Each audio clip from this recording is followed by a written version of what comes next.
What's up, YouTube family? Gerald Greenlee here with Clean Green Lawn Service in beautiful South Georgia. Actually, cloudy, windy, cool South Georgia. 62 degrees at 8:30 this morning. Now, you know, if it's 8:30, I ain't working today. I already have 2 or 3 yards done by now if I was working. Well, I'm kind of working. So, today is, at least this morning, it's going to be a maintenance. That's what I'm going to try to do on, well, that's what I've always tried to do on Saturday. You know, just do a little bit of maintenance on the equipment, you know, whatever need to be done. Right now I got the 2 standers, the V-Ride and Super S on the trailer. The Super S needs, well, just the standard clean out the air filter and all that kind of stuff, but I don't know if y'all remember, I had to replace a deck lift handle on it a long time ago. And when I put the little catch on the bottom, I didn't put any Loctite on it. That little old piece of steel is it was like $65, man. $65 for that little old piece. Yeah, because I bought it the second time. It just backed off. I'll show y'all what I'm talking about when we look at it. But I didn't realize how much Loctite costs, man. Or thread locker, you know. I did get the one where it can be removed, but it can't be removed easy.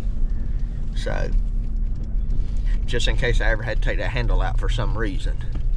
But anyway, I'm gonna get back up here to the shop, get everything set up, and I'm gonna probably do some work on the trailer today too.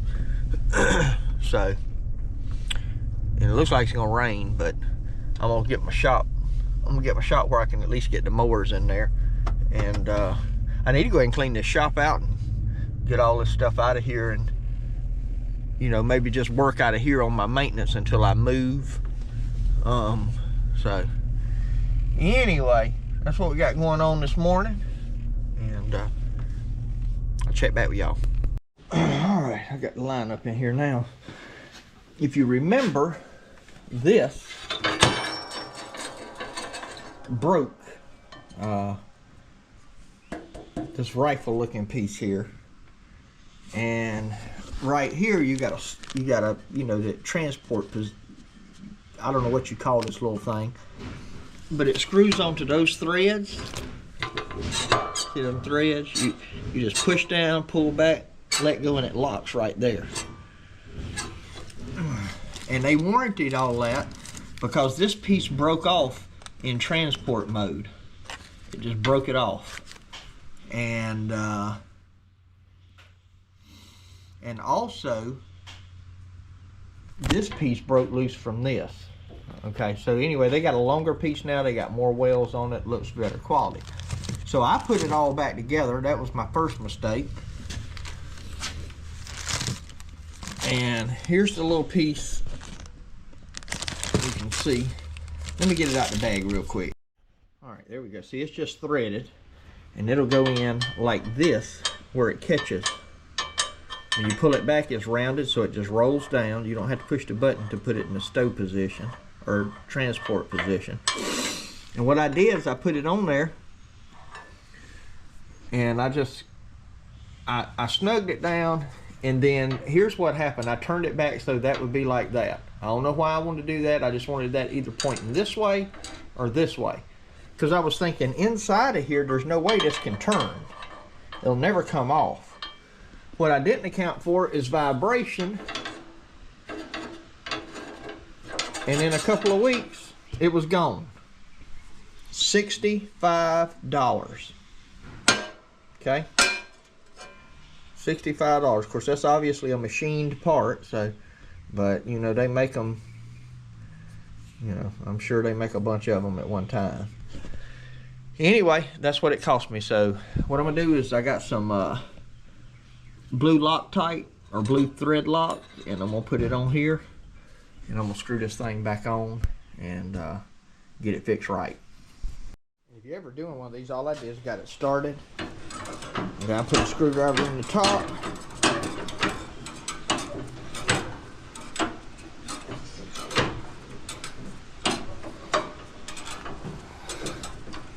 Just turn it until it's tight on there. So that's all you got to do.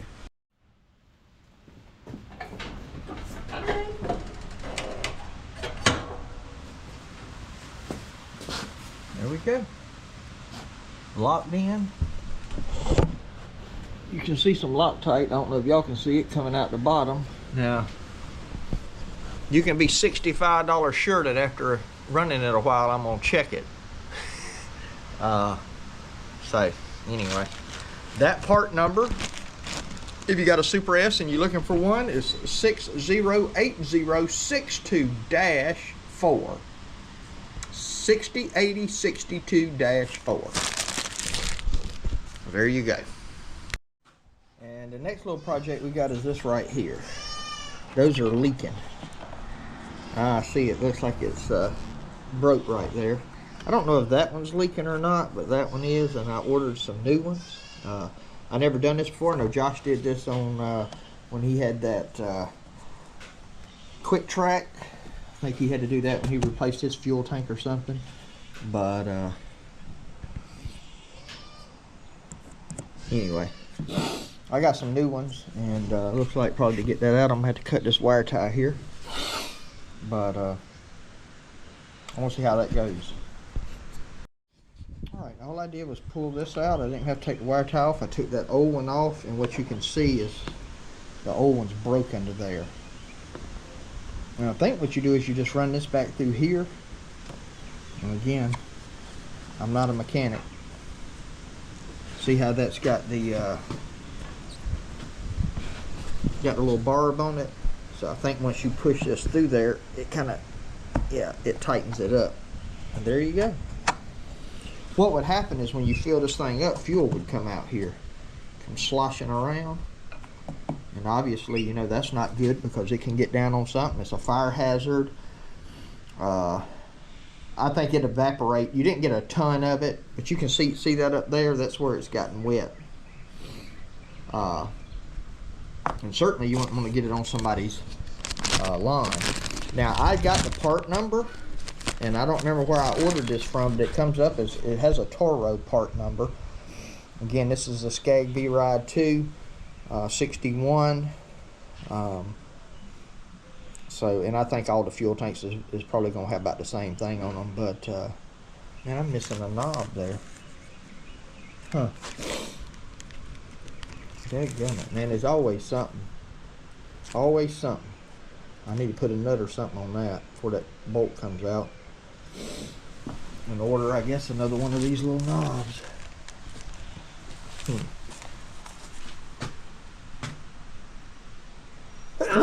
Whew. Excuse me, man, I've been sneezing for 3 days. But anyway, it looks like that's got that fixed. That's the only thing I need to do on here. I need to clean off the deck right here, and there's a stick under there. And blow out the air filter and all. I guess I need to try to recrimp this thing on. It broke. That ain't gonna ever come out, but if well, I said that just like I thought that wouldn't ever come off. So let me see if I can redo that. I got some eyelets like that if I have to in my electrical kit. I'll fix it. So yeah, man, just little things like that we're working on today. Just trying to tidy up some things. The problem is when you've been working like Elro and I have. Elro's been working 4 days a week. We've been working anywhere between 8 and 10 hours. And then on the days he and I don't work, I've been working by myself on Mondays. And then Z-Man and I have been working on Saturdays, and that's anywhere from 4 to 6 hours. And usually on Monday I've been working, you know, 8 to 10 hours. And the problem with doing that, I mean, you make really good money doing that. One is you work yourself to death, but number two is you don't have time to, when you get home in the afternoon, man, you barely want to get blade sharpening put on. You don't have time to, you don't want to stop and deal with little stuff like this. And so over time, what you have is 2 or 3 things wrong with each piece of equipment that needs to be fixed. And if you don't fix it, like this here, if somehow, you know, that come out and I lose it, I mean, there's no telling. That's probably well, if that part costs $65, that one right there is liable to cost, you know, $35, $40 it cost you not to take and do a 15-minute job. So anyway, let me get back to it. All right, we got that bad boy right there fixed. I was able to use the same piece. One of the things too about not doing maintenance and maintaining things, you know, you just you can get into a world of trouble. I'm gonna give y'all an example right here. See this right here? The other day I noticed one of these had come out, because you know we go down some rough roads, and one of them had come out and was just hanging there, you know. So, and all I got them in, those aren't even through bolted. And that back there, none of it's through bolted, it's just run in with self-tapping screws. And that's the way I did it when I put it on here. And, you know, now it's, you know, it's kind of moving. So I'll probably need to see if I got some through bolts to go in it. I don't know that I have anything that small.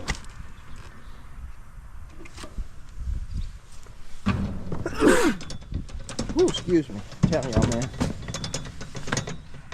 Yeah, see how that, and I might just be able to tighten that up, but the problem is it's gonna loosen back up anyway, you know. And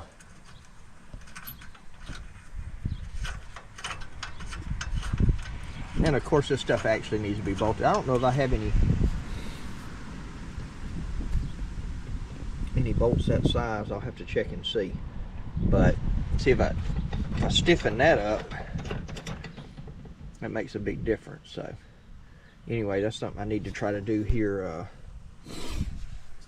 before I end up, especially having one of these come out going down a bumpy road and breaking something, you know. And I can tell even my adjustments have gotten off. See, my trimmer's not sitting on that support now like the one up top. So just those little things like that, you know, if you don't stay up on them. You know, these things right here with tax, they almost $400 a piece, them top two, and that bottom one, you know, is probably $260 or so. So just little things like that. I got another issue. I think I mentioned this in the last video. That don't want to come out. I don't know if it's seized in there or what. It's cooled down now. It might want to come out. It seems like when it gets hot, it doesn't want to come out as easy. I guess it expands. This must expand and that doesn't, because that's a casted part right there. But anyway, I brought it back so I can take it in the shop and take a look at it. Had some hedges I was going to trim yesterday and couldn't even do them. So but anyway, and I gotta get these things back under a shelter. So let me get in here and get to work on this. All right, we got everything snugged up now. It is tight. I'm gonna show you another classic example though. Get these up here before I drop them and run over them. Another classic example of not doing maintenance.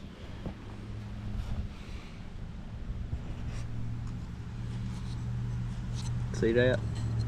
The wear pad's gone and it's already wearing into the trimmer or the edger.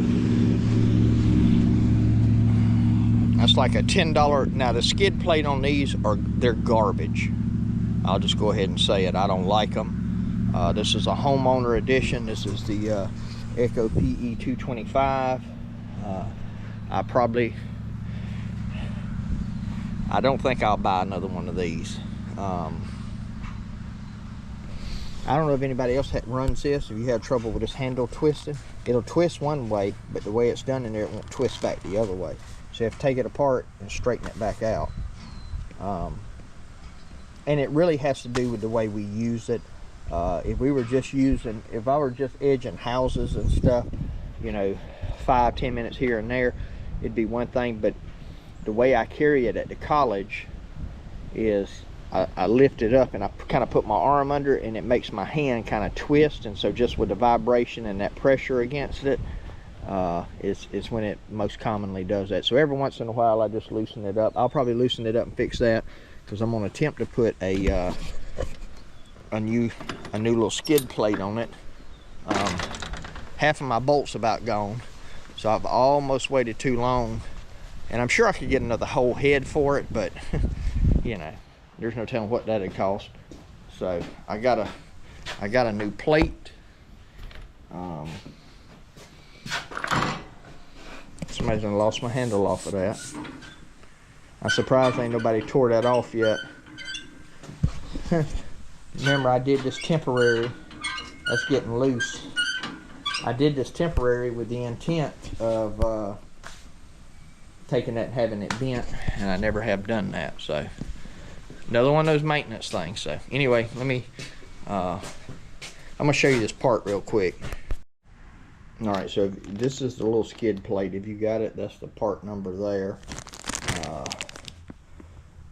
Anyway, that's too long for me to read, but you can see how thin that thing is. Now look, I know what somebody's gonna say. Those aren't designed to run on the ground. Those are there in case you hit the ground. And I agree with that. I do. I agree with that. But when you go on a job like the college, where you edge for about 50 minutes, and some places, just the way the concrete is, you're going deeper than other places. Some places the grass is above the concrete, some places it's below the concrete. And look, if you edge that thing in 45 to 50 minutes, you're edging at just about the speed you can walk. You know, not a fast walk, but a good consistent, you know, I need to get to the backyard walk or whatever.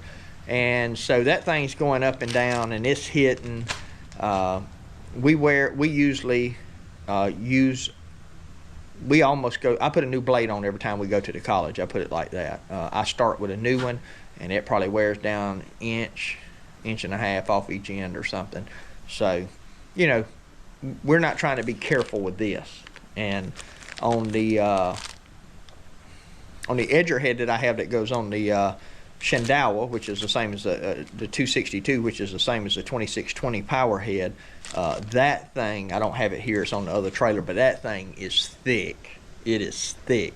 Now, it might cost $25 to replace it, but I've had that thing on there, been edging with it for over a year, and it's nowhere close to be worn through as I remember. So, you know, again, I realize this is a homeowner model. I'm not knocking Echo for this necessarily, because it is a homeowner model, and it's something that somebody's going to use for, you know, maybe 15 minutes a week, not for, sometimes in our case, you know, this edger might run for 2 hours in a week, you know, edging. So, especially if this is the one we use at the college. Normally I use the other one, but the guys use this one. So anyway, let's see if we can get this thing replaced.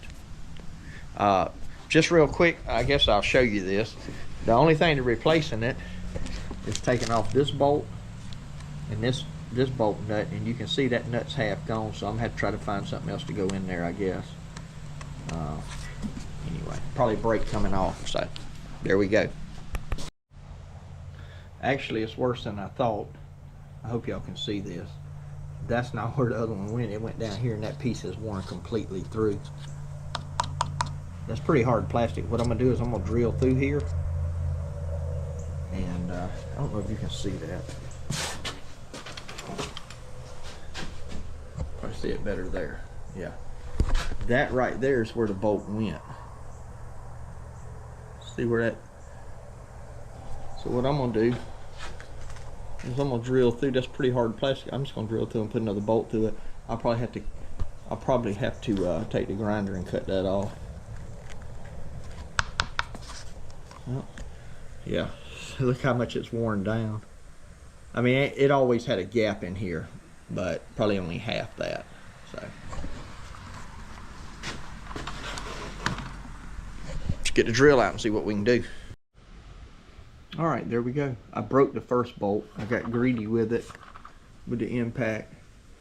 So I did leave that piece in there, although it's probably bending the bolt just a little bit, but because that creates a rigid area in that plastic, because that's not only plastic, I decided I'd just leave it there. And you know, I don't know if this stuff is too thin to weld, but I was thinking about a guy that could weld good could come in here and just on this piece, not welding on the machine, but on this piece here, you could thicken that thing up some, so you wouldn't have this problem as often maybe. But like I said, that gap's only usually half that, so we'll just keep an eye on it and see how it does. It'll either work or it won't work.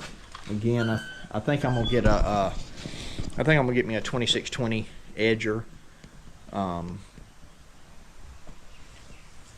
just because they're built better. The only thing and this is a complaint, this is the only thing I don't like about the 2620s, just the whole X series, I guess, are these stupid muffler covers. I've got about three. I bought about 3 or 4 of these. They just break, you know. Like this one here is missing a bolt, which, so I can understand why that's loose. This one here's got this bolt and this bolt in it like it's supposed to have, and the top piece has broke off the little clip, you know. They just don't, I've just had trouble with them. I don't know if anybody else has experienced that. I do like the way I don't remember what it is, the residential model of this trimmer is made just like this. It's got that nice muffler cover right there that's just kind of built in as a part of a casted part that's just, this is all one piece. And I just like that better. And I thought about going with some residential trimmers and putting one residential on there and one 2620. If we got heavy trimming, use the 2620, otherwise use the residential. But I can tell you this, after using the 2620 for so long, when you pick up one of those 223s or whatever they are, it just feels like it doesn't have any RPMs. It'll still trim and all, but it just, yeah, I don't know. It's kind of like after you run one of these commercial units, you could probably never go back to a residential zero turn, and certainly not a lawn tractor, right? Because the difference is just so significant. So I'm gonna show y'all something on the V-Ride that I do like. I'm gonna do a review between the two of these in a video, but that's one thing I like. See how high those are? On the Hustlers, the pulleys sit down low, and you get all this gunk under there, and it's hard to get out. This deck is in fact, this deck doesn't really build up a lot of stuff, and when it does, it's very easy to blow out and clean out.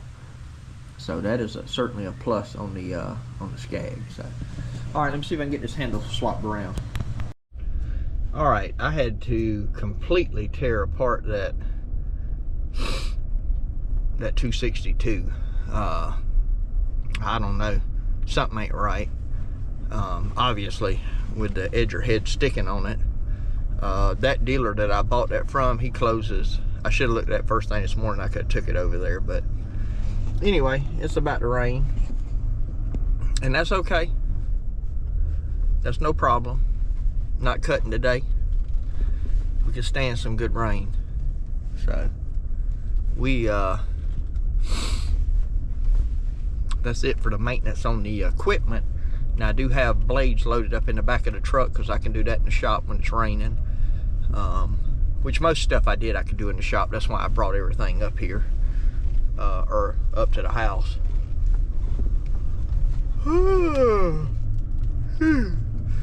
About ready for a nap, man. I wish I could have went over to that dealer and dropped that thing off this morning, or seen if I just need a new edger attachment or what I need. I don't know what the warranty is on that stuff. I bought it probably about a year ago. I think they give you a 2-year warranty on commercial, so now whether that's covered or not, who knows, but I gotta have it fixed regardless. So gotta do what you gotta do. Buy a new one, do something. Gotta have tools to work with, right? Cost of doing business. So, but anyway, I accomplished a good bit today. I think, you know, for it to only be 11:30 in the morning. Spend about 30 minutes sharpening up some blades when I get back. And hear the blades back there. And then be good to go, you know. Chill out the rest of the afternoon, get some stuff done around the house maybe. Need to be working on some packing, man. I got so many things I need to be doing. Just endless. And hopefully over the summer, you know, I'm gonna have a couple of days a week that I'll be able to work on some of that stuff. The first week the guys are out of school is gonna be pretty busy for me because I got these projects I've been saving until they got out of school. So we got to jump down on them and get them knocked out. And then after that, hopefully I can be working on the houses, getting everything tidied up here where I'm living, working on the new one. So anyway, that's what we got going on. All right, YouTube posse, I am getting the blade sharpened, and why that's beeping? Oh, because the door's open. So anyway, got them sharpened, and that's it, man. As far as work goes, starting to sprinkle. Y'all see that? But a little mist, really. But I'm fixing to go chill out some for now. Hey, appreciate you taking time to watch the video, and my prayer for you is always the same, that the Lord might richly bless you, and that you might see all of your blessings as from Him. Hope you have a great day.